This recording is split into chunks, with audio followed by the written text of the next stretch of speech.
Episode 12 की शुरुआत होती है जहाँ पर हम लोग को 46 ईयर पहले की कहानी दिखाई जाती है, जहाँ पर ब्रोस्टन कह रहा होता है कि जब मैं 5 साल का था मुझे तभी रियलाइज हो गया था कि मैं अपने झुंड में सबसे अलग हूँ। मेरा अपीयरेंस भी अलग था और मेरे पास सोचने की शक्ति भी थी। इंसानों ने कुछ बुक्स को छोड़ा था और मुझे उन बुक्स को पढ़ने में मजा आने लगा और उन्हीं बुक्स से मैंने लेटर्स और कल्चर्स के बारे में पढ़ा। मैंने इंसानों को कॉपी किया, उन सभी के पास अपना अलग अलग नाम होता था, इसलिए मैंने खुद को ब्रोस्टन नाम दिया। जो और होते हैं वो अपने ओपिनियंस को हमला करके शेयर करते हैं, उसी से वो एक दूसरे को समझ पाते हैं। पर क्योंकि मैं सभी से काफी ज्यादा पावरफुल था, इसी वजह से मैं किसी को समझ नहीं पाया। मैं बाकी मेरे साथियों ओक्स की लाइफ को थोड़ा बदलना चाहता था, इसलिए मैंने उन लोगों को आग बनाना और अलग अलग चीजें भी सिखाई। मैंने उन लोगों को कम्युनिकेशन करने का नया तरीका भी सिखाया और इससे पहले मुझे पता चलता वो लोग मुझे भगवान मानने लगे थे, जिसके से कोई भी मुझे अप्रोच नहीं करता था। मेरे खुद के पेरेंट्स और सिबलिंग्स भी नहीं। मेरी जो फैमिली थी वो लड़ाई करके ही सारी फाइट्स को ठीक करा करती थी। उसके बाद वो लोग फ्रेंडली मील शेयर करते थे और ये सब कुछ मैं दूर से बैठकर देखा करता था, जिसकी वजह से मैं अकेला था। इसके बाद अब अगले सीन में ब्रोस्टन कह रहा होता है कि एक दिन तूफान आया और उस समय पर मैं काफी दूर थोड़ा सा ट्रैवल करने गया हुआ था, पर जब मैं वापस आया मैंने देखा कि वहाँ पर जितने भी ऑक्स थे उन सभी के ऊपर लैंडस्लाइड हो गए, जिसकी वजह से वो सभी मारे गए। ये देखकर ब्रोस्टन अब शॉक हो जाते हैं और कहते हैं कि मेरी फैमिली और बाकी ऑक्स मारे गए, पर फिर भी मैं कुछ भी फील नहीं कर पा रहा हूँ। इससे मुझे रियलाइज हुआ कि मैं सही में कितना अकेला हूँ। इसके बाद अब अगले सीन में हम लोग को दिखाया जाता है कि वह कैंपिंग कर रहा होता है। तभी वहाँ पर एक बंदा आता है जो कि अब उसके ऊपर हमला करता है, पर ब्रोस्टन भी उसके अटैक को डॉज कर लेता है। ये देखकर वो बंदा उसे कहने लगता है कि और मैंने तुम्हें ढूंढ लिया। ये देखकर मैं काफी इंप्रेस हुआ कि तुमने मेरे हमले को डॉज कर दिया। इसके बाद वो ब्रोस्टन के हाथ में बुक को देखकर हैरान हो जाता है और कहता है कि तुमने जिस वाइवन को मारा है ये तो वही वाइवर है ना जो कि हाल फिलहाल में एक टाउन के ऊपर हमला करा था। तो ब्रोस्टन कहते हैं हाँ मैंने इसे मारा है। जो सुनकर वो बंदा कहता है कि तुम्हें तो बात करनी भी आती है, लोग मुझे कह रहे थे कि मैं एक और को मार दूं, पर तुम तो थोड़े से अलग हो। इसके बाद वो ब्रोस्टन से कहते हैं माफ करना, तुम्हारे ऊपर अचानक से हमला करने के लिए तुम काफी इंटरेस्टिंग हो, क्या तुम अपने बारे में मुझे और बताओगे? तो ब्रोस्टन भी अब मान जाता है, जिसके बाद वो एक साथ बैठते हैं। ब्रोस्टन की बातें सुनकर वो बंदा कहता है ओह समझ गया, तो तुम अकेले हो। मैं समझ गया हूँ कि तुम्हें एक ऐसा फ्रेंड चाहिए जो कि तुम्हारे बराबरी का स्ट्रॉन्ग हो। तो ब्रोस्टन कहता है कि मुझे लगता है कि मैं इस ड्रीम को पूरा कर पाऊंगा। जो सुनकर वो बंदा कहता है कि क्यों ना हम लोग ऐसे सपनों के पीछे भागे जिसको हम लोगों ने आज तक पूरा नहीं किया है। वो अब उसे ये बताता है कि मैं हीरो यामाटो के साथ मिलकर लड़ा हूँ, लोग मुझे लेजेंडरी 5 में से एक मानते हैं। जो सुनकर ब्रोस्टन कहता है कि यामाटो की कहानी तो मैंने एक बुक में पढ़ी थी, पर वो इवेंट तो आज से 2000 साल पहले हुआ था। जिस पर वो बंदा कहते हैं हाँ दरअसल उस बुक का ऑथर मैं ही हूँ। जो सुनकर ब्रोस्टन कहते हैं कि इसका मतलब तुमने सारी कहानियों में जो कुछ भी लिखा है एक्सपीरियंस करा हुआ है। जिस पर वो कहते हैं हाँ, पर कोई भी मेरी बात पर विश्वास नहीं करता है। जो सुनकर अब ब्रोस्टन कहता है कि इसका मतलब तुम्हारा ड्रीम काइजर अल्सपीड को हराना है। जिस पर वो बंदा कहते हैं हाँ लगता है तुम्हारा ड्रीम भी यही है, हमारा काफी खतरनाक ड्रीम है। अगर तुम काइजर अल्सपीड को हराओगे तो शायद से तुम भी अपना सपना पूरा कर पाओगे। जो सुनकर ब्रोस्टन कहते हैं हाँ आइडिया सही तो है। जो सुनकर वो बंदा भी कहता है ठीक है, तो फिर अब सेटल हो गया है। मैं होप करता हूँ कि तुम्हारा ये सपना जरूर पूरा हो और ताकतवर लोग तुम्हारे पास आए। अगले सीन में ब्रोस्टन बताता है कि इसी के बाद से मैं एक एडवेंचरर बना। उस बंदे ने और मैंने मिलकर ओरिजिनल कम फिस्ट बनाया, यानी कि ये पार्टी बनाई और उस बंदे के कहने के हिसाब से बिल्कुल वैसा ही हुआ।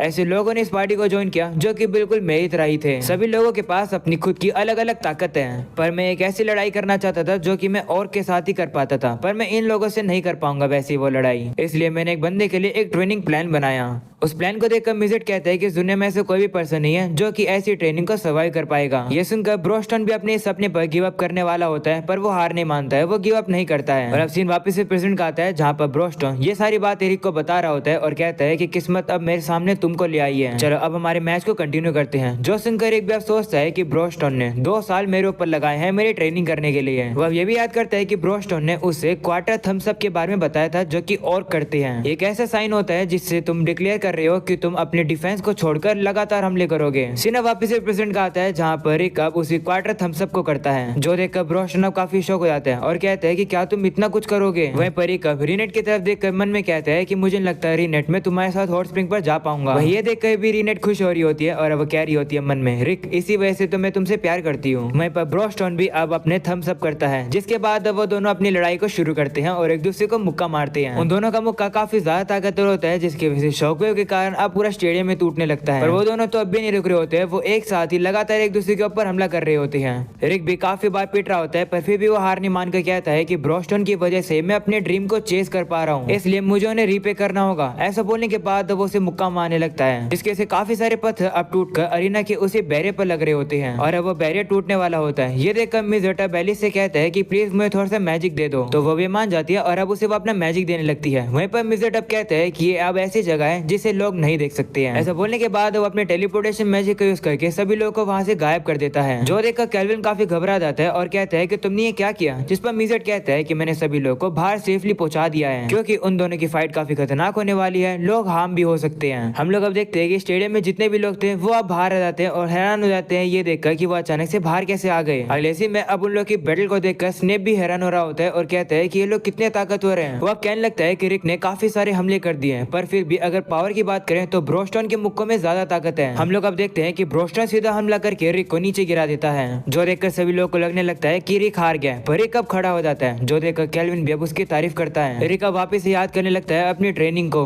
और अब वो खड़ा होकर ब्रोस्टन को मुक्के मारने लगता है। वहीं पर ब्रोस्टन भी अब उसे इतनी जोर का मुक्का मारता है कि रिक अब दूर जाकर सीधा अरीना की दीवार पर भिड़ता है, जिसकी वजह से पूरी अरीना अब टूट जाती है। ये देखकर अब रिक भी सोचने लगता है कि शायद से उसकी इतनी ताकत थी। वह सोचता है कि शायद उसने बेहतर किया है। ब्रोस्टन सेटिस्फाई हो गए होंगे, इसका मतलब वो घर जा सकता है। पर तभी वो ब्रोस्टन को देखता है और कहता है कि देख कर लगता है कि वो अभी भी लड़ सकते हैं, पर मेरी बॉडी तो हिल नहीं रही है। तभी रिक अब नोटिस करता है कि उसकी उंगली तो हिल रही है। वहीं ये देखकर अब एंजेलिका भी काफी हैरान हो जाती है और कहती है कि मुझे लगता है कि रिक और कुछ कर सकता है। जो सुनकर रीनेट और बाकी सभी लोग कहने लगते हैं कि नहीं, रिक अभी तक खत्म नहीं हुआ है। वहीं रिक मन में कहने लगता है कि ये बस मुक्कों की फाइट थी, ये बिल्कुल भी इक्वल फाइट थी ही नहीं। मुझे ऐसा कुछ करना होगा जिससे कि मैं ब्रोस्टन को अच्छे से रीपे कर पाऊं। ऐसा बोलने के बाद रिक अब सीरियस हो जाता है और अब उसके अंदर से एक लाइट निकलने लगती है, जो देखकर रीनेट सभी को बताती है कि ये रिक की इनबोर्न स्किल है। वहीं मिजेट और एलिस कहते हैं कि रिक की इनबोर्न स्किल रेकलेस सोल है। वो लोग अब कहने लगते हैं कि सरप्राइज तो सक्सेसफुल हो गया है। ये सुनकर एंजेलिका कहती है कि तुम्हारी ये कहने का क्या मतलब है। तो रीनेट उसे बताती है कि हम लोगों ने ब्रोस्टन से ये बात छुपाई है, पर हम लोग रिक को स्पेशल ट्रेनिंग दे रहे हैं। वहीं मिजेट अब कहने लगता है कि रिक अपनी इनबोर्न स्किल को कंट्रोल कर सकता है और उसे कुछ कंडीशन के बारे में पता है जिसका यूज करके वो उसे एक्टिवेट कर सकता है। स्किल को एक्टिवेट करने के लिए रिक को अपनी पूरी लिमिट को क्रॉस करना होगा और ऐसा तभी होगा जब रिक अपने से ज्यादा ताकतवर पर्सन से लड़ेगा। तब स्किल को एक्टिवेट करने के लिए उसे ना ही मैजिकल ना ही फिजिकल स्ट्रेंथ की जरूरत है, बल्कि उसे अपनी विल पावर की जरूरत है स्किल को एक्टिवेट करने के लिए। असली मैच तो अब शुरू होता है। हम लोग अब देखते हैं कि रिक अब काफी पावरफुल तरीके से ब्रोस्टन को मुक्का मारता है। वहीं ब्रोस्टन भी उसके ऊपर हमला करता है, जिसकी वजह से अरीना भी थोड़ी और टूटने लगती है, जो देखकर बाहर खड़े लोग अब डर जाते हैं। वहीं पर रिक ब्रोस्टन को लगातार मार रहा होता है, जो देखकर ब्रोस्टन अब एक चीज को रियलाइज करता है। वो अब कह रहा होता है कि उस टाइम पर मैं सिर्फ इस चीज पर फोकस कर रहा था कि मुझे इक्वल लोगों से लड़ना है। इस चक्कर में मैं ये बात तो भूल ही गया कि वो सभी लोग मेरे पे निर्भर थे, वो लोग मेरी चिंता करते थे। अभी मेरे पास दोस्त हैं जो कि मेरे लिए इतना सब कुछ कर रहे हैं, मैं इतने समय से अकेला हुई नहीं। ऐसा बोलने के बाद वो वापिस एक दूसरे को मुक्का मारते हैं, जो देखकर एंजेलिका कहती है कि इन दोनों ने तो अपनी पूरी लिमिट को पार कर दिया है। तब केल्विन भी कहते हैं अगला हमला डिसाइड करेगा कि विनर कौन है। इसके बाद अब हम लोग देखते हैं कि दोनों अब काफी गुस्से में आकर एक दूसरे के ऊपर काफी खतरनाक हमला कर देते हैं, जिसकी वहाँ पर अब एक काफी बड़ा ब्लास्ट हो जाता है और अब वहाँ पर धुआं ही धुआं हो जाता है, जो देखकर सभी लोग सोचने लगते हैं कि आखिर इस फाइट को कौन जीता। धुआं हटने के बाद रिक अब कहने लगता है ब्रोस्टन से कि आप सही में काफी कमाल क्यों, इतना सब कुछ करने के बाद भी मैं आपको नहीं हरा पाया। ऐसा बोलने के बाद रिक अब जमीन पर गिर जाता है। वहीं पर यह सुनकर ब्रोस्टन अब उसे कहता है कि तुम्हें क्या कह रहे हो, तुम यहाँ पर सिर्फ इसलिए क्योंकि तुमने मेरे ड्रीम को पूरा करने में मेरी मदद करी है, इसलिए विक्ट्री तुम्हारी है।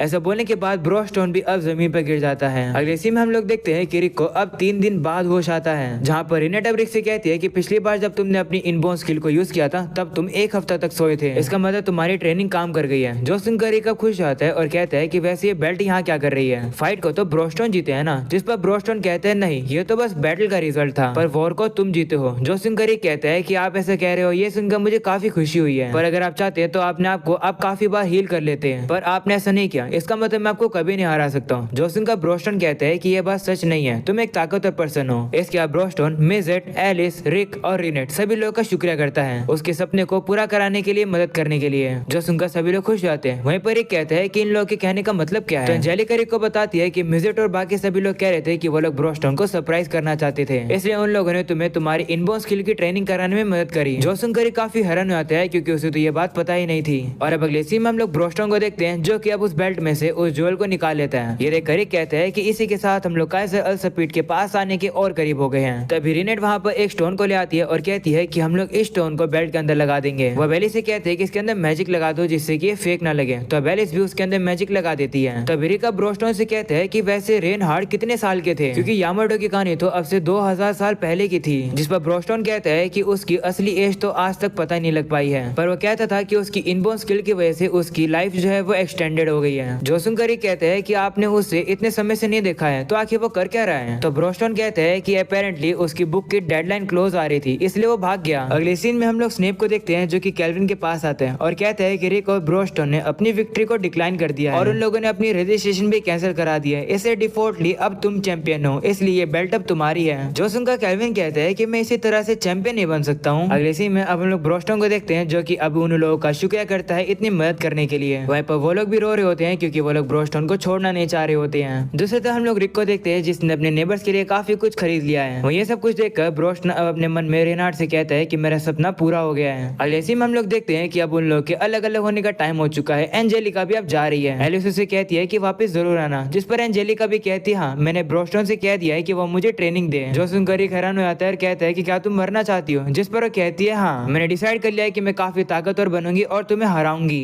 जो सुनकर रिक भी अब काफी खुश होता है और कहते हैं ठीक है मैं इस समय का वेट करूंगा। ऐसा बोलकर वो दोनों एक दूसरे के हाथ मिलाते हैं। अगले सीन में अब हम लोग देखते हैं एंजेलिका को जो कि उनसे कहती है तो तुम लोग अब घर जा रहे हो, जिस पर वो सभी कहते हैं हाँ। जो सुनकर एंजेलिका अब रिक से कहती है कि तुम भाग कर जाओगे ना, वैसे तुम्हें कितना दूर भागना है, जिस पर रिक कहता है कि 2000 और 1800 किलोमीटर। ये सुनकर एंजेलिका हैरान हो जाती है और कहती है कि ये तो बहुत ही ज्यादा है। तो रिक कहता है ज्यादा नहीं है, बस मुझे 3 दिन लगेंगे। जो सुनकर एंजेलिका हैरान हो जाती है और कहती है कि लेकिन उस घोड़ा गाड़ी को पहुंचने में तो महीना लग जाएगा। तो मिजेट कहता है कि नहीं ऐसा कुछ भी नहीं होगा। ऐसा बोलने के बाद वो उस घोड़े के ऊपर स्टैंडिंग मैजिक को यूज करके उसे अपग्रेड कर देता है, जिससे कि वो घोड़ा अब उन लोगों को काफी तेज ले जाएगा।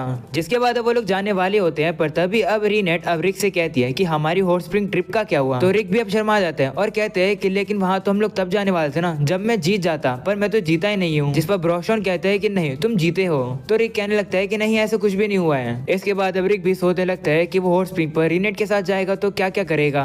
वो अब काफी ज्यादा शर्मा जाता है। जिसके बाद अब वो रीनेट से कहते हैं कि मैं जीता नहीं हूँ, इसलिए हम लोग हॉट स्प्रिंग में नहीं जा सकते हैं। जिस पर मिजेट कहते हैं कि लेकिन वो जो लड़ाई थी वो तो ड्रॉ हो गई थी, क्यों ना तुम कैसल में पहुंचते समय रेस लगाओ और चीजों को सेटल कर लो। अगर एक ब्रोस्टन से रेस में जीत जाएगा तो रिक जा पाएगा हॉट स्प्रिंग ट्रिप पे, पर अगर वो हार जाएगा तो उससे 100 गुना ज्यादा ट्रेनिंग और करनी पड़ेगी। ये सुनकर रिक कहते हैं कि नहीं ऐसा मत करो। वहीं पर वो लोग तो उसकी बात मानते नहीं है और वो लोग रेस को शुरू कर देते हैं। जिसके बाद रिक अब रीनेट से कहता है कि मैं प्रॉमिस करता हूँ कि मैं तुम्हें हॉट स्प्रिंग में जरूर लेकर जाऊंगा। जो सुनकर रीनेट भी अब खुश आती है। इसके बाद वो सभी लोग भी दौड़ जाते हैं अपने कैसल में जाने के लिए। जाते समय वो लोग एंजेलिका को गुड बाय भी करते हैं। अगले सीन में अब हम लोग देखते हैं शाम हो जाती है और वो लोग दौड़ रहे होते हैं। वहीं रिक मन में कहता है कि काफी ज्यादा टाइम लग गया, पर मेरा सपना जो कि एडवेंचरर बनने का था वो सच हो गया। पर ये अभी भी मेरा अंत नहीं है, मेरा अगला सपना मेरा वेट कर रहा है। इससे फर्क नहीं पड़ता कि मैं 30 साल का हो गया हूँ, मैं अपना सपना जरूर पूरा करूंगा। और अब इसी के साथ हो जाता है ये एपिसोड और सीजन 1 खत्म। उम्मीद है तुम लोग को ये एनीमे पसंद आई होगी। इसका सीजन 2 जब भी आएगा मैं तुम लोग को इस चैनल पर जरूर से अपडेट कर दूंगा। इसे चैनल को सब्सक्राइब करके ऑल नोटिफिकेशन जरूर से ऑन कर देना। आज के लिए इतना ही, वीडियो को लाइक जरूर से कर देना। मिलते हैं फिर किसी एनीमे के अंदर, तब तक के लिए बाय बाय।